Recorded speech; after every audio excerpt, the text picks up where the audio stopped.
What's going on, everyone? So Austin Reaves is having himself a bit of a rough season.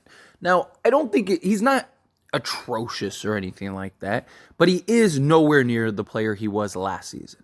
Now, on the surface, if you looked at it, you're like, oh, well, last year he averaged 13 points. This year he's averaging 15 points. But the efficiency is ridiculous. He's also averaging 4 more attempts per game. This season, he's shooting 48.6% from the field. Compared to last season, he was shooting 52.9%. He's shooting 34.3% from three-point range compared to just a hair under 40% from three-point range last season. He was at 39.8. Two-point range, he's shooting 59% from the field this season. Last season, 63.1%. EFG last season of 61.6. This season is 55.8. Even foul line, he's taken less attempts. He's averaging 3.5 compared to 4.1. He's also making 3 compared to just under 4, 3.6. He's shooting 87.7% from the foul line this season. He's averaging 15 points, 5 assists, 4 rebounds, and will be nice to round it up to a steal because he's only 0.9 steals, so he's there. It's the lack of shooting is a huge problem for him. The fact that he is down essentially 6% from three-point range has caused a lot of issues for him because now he has to work twice as hard to score as many points. He is not as efficient as he was last season.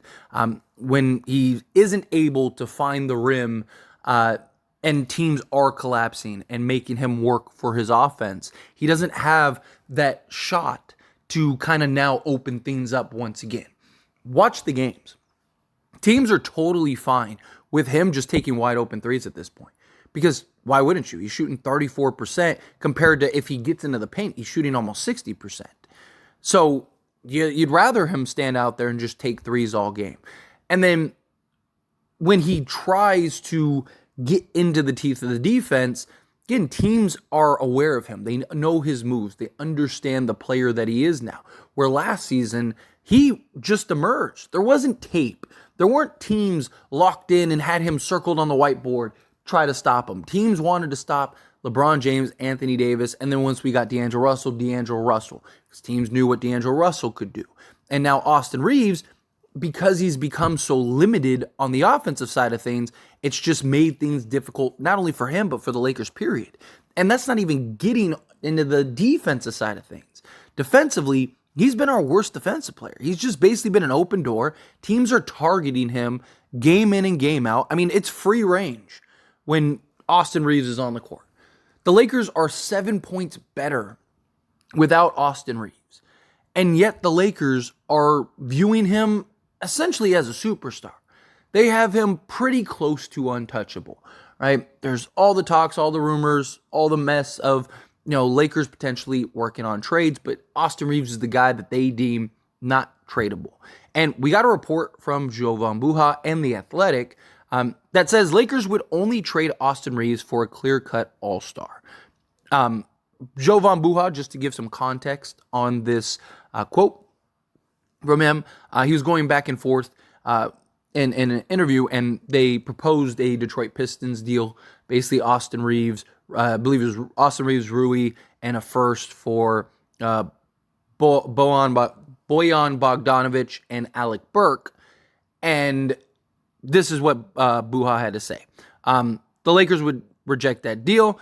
Buha wrote, "They have no interest in trading Reaves. The exception would be in a deal for a clear-cut third all-star, with a name like a Lauri Markkanen being the only player of that potentially available on the market, and an unrealistic option for the Lakers, to be clear." So again, just using Lauri Markkanen as an example is what Jovan, basically a guy that is an all-star, borderline all-star, clear-cut all-star is what it was put. Here's the thing though. Isn't DeJounte Murray? DeJounte Murray was an all-star. DeJounte Murray was an all-defensive player before he went to the Atlanta Hawks. DeJounte Murray is a better player than Austin Reaves is, right? So where's the line drawn? So is it strictly a superstar level player, or is an all-star player? Because we've heard countless reports that, like, hey, if the Lakers get basically a third all-star, then they'll do it. First off, any top-tier all-star, why would they want to be a third option? Right? Like, because that's what's going to happen. Any player not named like Giannis, Luka, or like Embiid would basically be the third option on the Lakers, or Jokic too, right? Would basically be the third option on the Lakers. So why would any of them want to go to the Lakers and play third fiddle? You need to get a very specific all-star, right? Somebody like DeJounte Murray, who's an all-star level player, who has the potential to be an all-star, who is in the wrong fit right now and just needs to find a place in which he can call home, be utilized correctly in a proper role, and potentially get back to being that all-star level player. It's just, to me, you're not like, yes, could you potentially get like a Donovan Mitchell or something like that in the offseason? Sure. But there's also no guarantee. And there's also no guarantee that Austin Reaves holds his trade value. There's no guarantee that this time next year, teams even care about Austin Reaves anymore. I see so many people that talk about, well, Austin Reaves did this last year. Austin Reaves did that last year. Okay, that was last year. Right? Like, we've seen plenty of players throughout the history of this league have incredible seasons, incredible runs, make all-star teams, do incredible things and are never able to replicate it. I mean, look at like Jordan Poole is a great example. What is he doing on Washington? Look at guys like Michael Carter-Williams. Look at guys like Jeremy Lin. I mean, there's guys that have had as big of runs, if not bigger than Austin Reaves, and are out of the league. I'm not saying Austin Reaves will be out of the league. He's an excellent role player. He's an excellent rotation player. He's a guy that, I do think is better than he has been this season, but I don't necessarily think he's as good as he was last season. Because again, Austin Reaves was the last person on teams' minds. They didn't care about Austin Reaves. Now teams care about Austin Reaves a little more, and they're targeting him, and they're going after him, and they're making him pay, and they're making the Lakers have to adjust. And again, the Lakers are better when Austin Reaves is off the floor. That's a problem for the Lakers. And you have a real opportunity here to get a clear-cut upgrade. Whenever trades happen, who wins the trade? The team that gets the better player. There is not a person in the world that thinks Austin Reaves is better than DeJounte Murray. I love Austin Reaves. I do. People always say, well, why do you want him traded? Because I'm a Laker fan, not an Austin Reaves fan. Right? Like, I want the Lakers to be best. Players come and go. In 5 years, everybody that's on this team probably won't be on this team anymore, right? If I can get the Lakers to win another championship, trade whoever you have to. I don't care. No one is untradeable. It just depends on what you're getting in return. And if you can turn Austin Reaves, who had a great year last year, not 3, 4, 5, 6, 7 years, one great, or really half of a year, an excellent half year, turn him into a proven commodity that is DeJounte Murray. Many people talk, like, it is perceived by the majority that DeJounte Murray has had a terrible run in Atlanta and he just doesn't work and isn't a good fit in Atlanta, right? That's the consensus. And what is perceived as bad is almost 22 points, 5 rebounds, 5 assists on 47% from the field and nearly 40% from three-point range. If that's bad, I'll take that every single day of the week, including Sunday. 21 points, 5 rebounds, and 5 assists is bad? Then what is Austin Reaves? Right? And so many people sit here and go, oh, well, what about the playoffs last year, right? The playoffs. Again, we have one run sample size. And it was a sample size in which nobody were trying to focus on him. No one really cared. Everyone was trying to stop everyone else. And he was able to emerge, and he was able to do his thing. And there's no guarantee he's going to be able to replicate that again.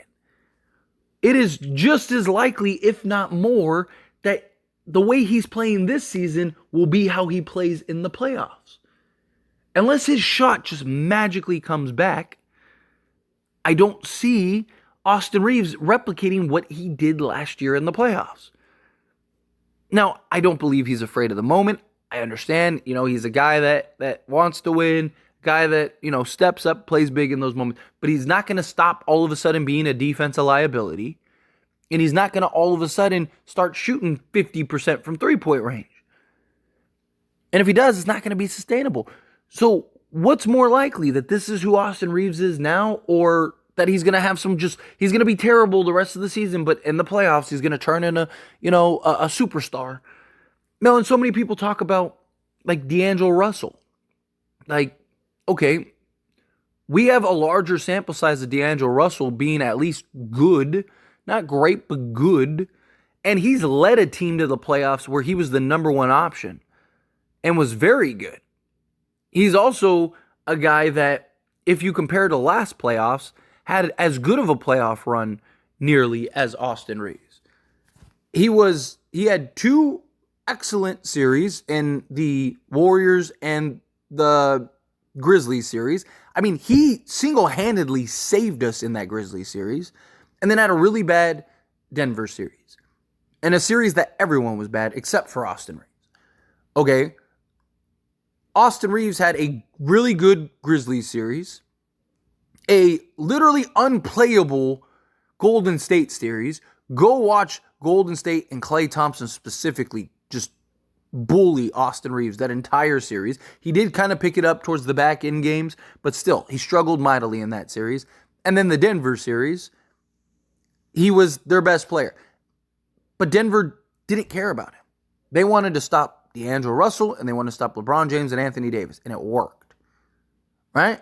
Lakers lost. Austin Reaves torched and played really well. It was his best series of the playoffs, and it led to us getting swept. So, again, what was the priority? I mean, look, even a guy like a Zach LaVine, who, again, I'm not saying I was team Zach LaVine. I still like the idea of Zach LaVine, but I don't think he's going to be a Laker. I don't think he's going to get traded to Lakers. I just don't. But I use him as an example because, again, Zach LaVine is a guy who is an all-star, or was an all-star, is borderline all-star level player, who is a clear upgrade over Austin Reaves. Austin Reaves is not a better player than Zach LaVine. He's just not.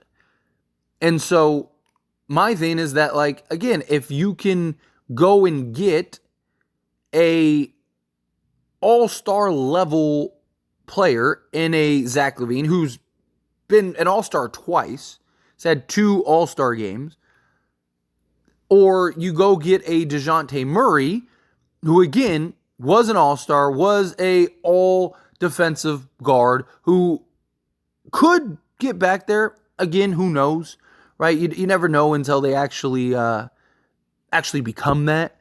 But, again, DeJounte Murray was just an all-star not that long ago. And it's not out of the realm of possibility that he can do it again. So, I don't know. I just look at Austin Reaves and I just go, trade him. I like Austin Reaves a lot. I think Austin Reaves is an excellent player. But unfortunately, we need to push our chips to the table to go win now. You got LeBron James and Anthony Davis playing impeccable basketball. And we can't win games. And Austin Reaves currently is your biggest value trade chip, and he is very likely nothing more than just a role player. If he goes to Atlanta and becomes a superstar or something like that, and it's like, man, we shouldn't have traded Austin Reaves, so be it. You live with that. I don't think that's going to happen. I don't think that he's going to I think he's closer to his ceiling than he is to his floor. And so look, if he goes to Atlanta and he all of a sudden reinvigorates himself and he's a 25-5 guy, which I do believe he could. If he was shooting 40%, he would be over 20 points. But he's not. And there's no guarantee that he will be. And we've had a large enough sample size this season to show that he's not going to. And if he goes to Atlanta and he scores 25-5 for Atlanta, playing alongside Trae Young, then good for him. And I want him to have success. I do. Maybe he makes some all-star appearances in Atlanta and all that stuff. And you know, it's a win-win for everybody. Go get the better player that is the better player right now. And it's not like a guy like DeJounte Murray or even a Zach LaVine. It's not like they're in their 30s, mid to late 30s. No, these are guys like, you go get DeJounte Murray, you're probably going to have DeJounte Murray as long as you would have Austin Reaves. So go get DeJounte Murray, trade Austin Reaves. But anyway, as always, this is a discussion, so I pass the question on to you. Let me know your thoughts and opinions down in the comments below. What do you think? How do you feel? Agree with me? Trade Austin Reaves? Do you think no, don't trade Austin Reaves? Keep him, trade D'Lo, trade whomever. Again, whatever your thoughts are, I would love to hear it. So let me know down in the comments below. That being said, if you haven't liked this video, hit that like button. Helps me a lot. Lets me enjoy these types of videos, and I truly appreciate it. If you're not subscribed to the channel, hit that subscribe button. Turn on the bell notifications. Appreciate y'all. See you in the next one.